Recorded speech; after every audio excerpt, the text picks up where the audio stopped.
आणि ती सरकार आलो, ती नगरपालिकेची सत्ता आली. हो, ती सत्ता आली की ती मुलू पाटलाचं इमान खाली चलनाच गेलं की असं चालायले असं सारखंच वर. काय म्हणताय, जिल्हा परिषदची चॅलेंज देऊन सत्ता आणून दाखवा, माझं नाव बदलतो. आता काय ठेवतो मग बदलून? नाव बदलायचं काय आहे का? काही तरतूद आहे आपल्या कुठं आहे का? मला सांगा बाबा, असेल तर सांगा. बर किती माज हो? एवढा माज.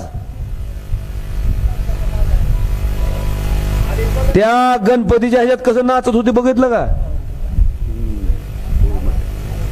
एवढा माज कशाचा आहे? बरं मला त्यांना सांगायचंय, अहो राणा पाटील, मल्लू पाटील, 2014ला तुमच्या आजोबा पद्मसिंग पाटील 2.5 लाख मतानं पडले. 2019ला तुमचे पप्पा 1,30,000 मतानं पडले. आणि मम्मीनं दोघाचा रेकॉर्ड मोडलाय 3,30,000. तू दाखवतो कशावर म्हणो माज?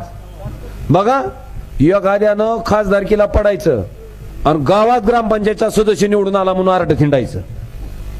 पटतंय गाव? आज त्यांना सांगतो, तुम्ही ठरवायचंय. अर्चना म्हणजे स्वतःच्या बायकोला जिल्हाध्यक्ष करण्यासाठी, जिल्हा परिषदचा अध्यक्ष करण्यासाठी एक माणूस पैशाचा चुराडा करायला आहे आणि दुसरा माणूस आमची साधारण सामान्य भगिनी त्या खुर्चीवर बसावं म्हणून त्या ठिकाणी जीवाचं रान करायला निवडायचंय. तुम्ही बांधवानो, आता कुणाला साथ द्यायची ती तुम्ही ठरवायचंय. विचार तुमचा आहे, निर्णय तुमचा आहे. कशासाठी पाहिजे जिल्हा परिषद? जिल्हा परिषद माझी बायको मला भाकरी घालून माझी लेकरं सांभाळून सुखी आहे, तिला अध्यक्ष व्हायची आवश्यकता. त्यांना मात्र लय हाव पडली.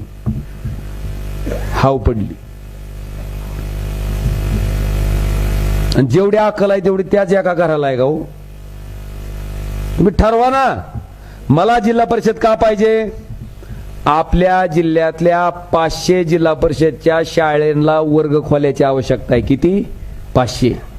जिल्हा परिषद ताब्यात आल्याच्या नंतर पहिलं काम आपलं काय असेल तर ह्या 500 गोरगरिबाच्या वर्ग खोल्या त्या ठिकाणी तयार करणं, हे पहिलं काम त्या ठिकाणी जिल्हा परिषदच्या माध्यमातून आपण करू. दुसरं, आपल्या जिल्हा परिषदच्या शाळेमध्ये सेमी इंग्रजी शिकवलं जायचं, जी बंद झालंय. जिल्हा परिषदचे अध्यक्ष खुर्चीत बसल्या बसल्या सेमी इंग्रजीचे क्लास आपल्या शाळेत पहिल्यासारखे चालू होतील. आमचा दुसरा शब्द त्या ठिकाणी आमच्या जिल्हा परिषदच्या माध्यमातून करायचा. जिल्हा परिषद का पाहिजे? आता शेतकऱ्याचा अपघात झाला, त्याला गोपीनाथ मुंडे अपघात विमा योजना आहे. पण शेतमजुराचा अपघात झाला, असंघटित कामगाराचा अपघात झाला, त्याला कुठलीही विमा योजना त्या ठिकाणी मिळत नाही.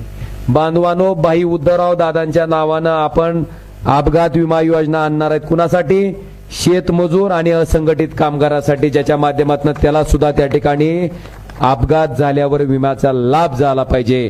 ह्याच्यासाठी बांधवानो आपल्याला जिल्हा परिषदची सत्ता आवश्यक आहे. महिलांसाठी ज्या बचत गट आहेत महिलांचे, त्यांना 20 लाखापर्यंत कर्ज उपलब्ध करून देणं. काही बचत गट त्यांची उत्पादनं तयार करत असतील तर त्यांना मार्केटिंगसाठी मदत करणं, त्यांना मार्केटिंग चेन उपलब्ध करून देणं.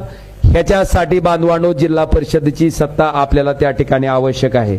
त्याचबरोबर आपल्या ग्रामीण भागातल्या आरोग्याचा जो विषय आहे, त्याचबरोबर कृषी आणि पशुसंवर्धनाचा विषय आहे, त्याचबरोबर समाज कल्याण आहे, दळणवळण आहे. त्याचबरोबर दळणवळण तर माहिती आहे कसं दळण चालू आहे आणि कसं वळण चालू आहे. ती